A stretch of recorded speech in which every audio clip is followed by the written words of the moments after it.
responsible innovation has been the approach. In fact, one of the things that has been at the cornerstone of what RBI has been doing, not now, but for more than a decade, has been to actually provide facilitation to felt needs which customers have not got.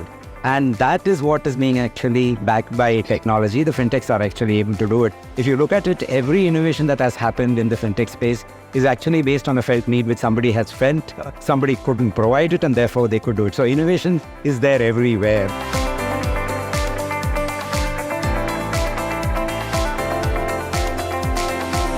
This whole summit, GFF has seen, I think, two brilliant announcements. One is in the unified lending interface by RBIH, and then you have the BBPS system by NPCI, which of course has UPI and many other things to its credit, but it's also brought in the BBPS for business in. Challenge here is that, okay, some of these things have happened. It is creating more competition. You are forced to think now out of the box. You need to go back to the drawing board, rethink, okay, how I am going to identify my set of customer segment, how do I bring that new value addition, and then redesign the product and then take it to the market and also make it viable. Standardized platforms will enable efficiency of money, enable efficiency of utilization and velocity, and enable at a lesser cost phenomenal companies to come in who have a competitive advantage in an open market like India. Banks are treating them more as a partner. For us also, we are tying up with many fintechs because we feel that, they have out-of-box ideas which banks are taking time to understand. So we are doing pilot with them, and once we gain the experiences, we are going ahead with that. I also agree with Kumkum that, it is more about the distribution, how exactly the digital distribution will work.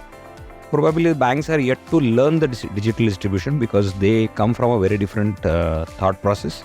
While fintechs come from a very different thought process, so they understand the digital distribution, they can actually reach to the last mile guy. So, and we searched a lot of the company there. I also talked to these banks in local market in Indonesia, Philippines, Vietnam.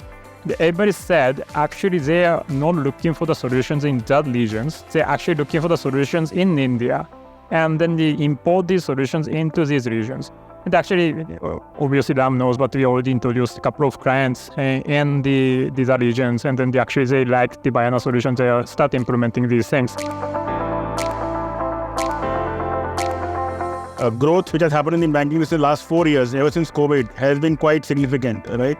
And it is very, very important for banks to, be up the curve and also at the same time, keep investing in solutions and customer experiences, simply because there is a lot of competition in the market right now and banks cannot do it alone. Do you find that the credit risk challenges faced in the logistics sector and the supply chain sector are different from the challenges in other sectors? Yes, logistics is a special industry, according to me, very challenging industry. Because our cost to export or manufacture is around 78% to their factory. So we are always on the last priority to get our receivables. That is always there. But however, it is the service level which we have to make a difference to the customers, our clients. So that we do a right service. We do our deliverables right, so that customer has a faith on us, and then they keep paying.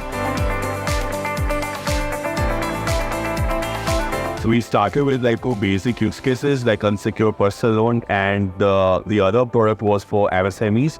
So we call it GST database invoice financing. So that was primarily for the sole proprietors. Earlier this year, we went live with unsecured personal loan, and we'll go live with our GST product by mid-September. How a consumer in rural India can actually go to a nearby agent, ask for a personal loan, and the request for the loan is initiated by taking their bank account details using account aggregator and then broadcasting that standard data packet of the bank statement to multiple lenders on the network. You have currently 3-4 lenders who are active on the ONDC network for personal loans. Out of the 3 or 4 lenders, there are certain lenders who will come back with a loan offer. And now the consumer who never had visibility of even those financial institutions has a loan on the screen. So it's like searching for flights, and you get discovery of flights of airlines you didn't even know exist.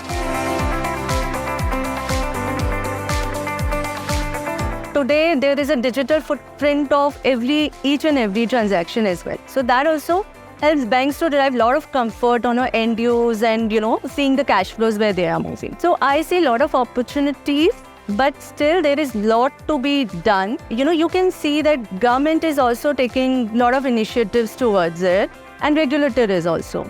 So like TREDS platforms, ONDC, OCAN, all these are to support the MSMEs in supply chain internet.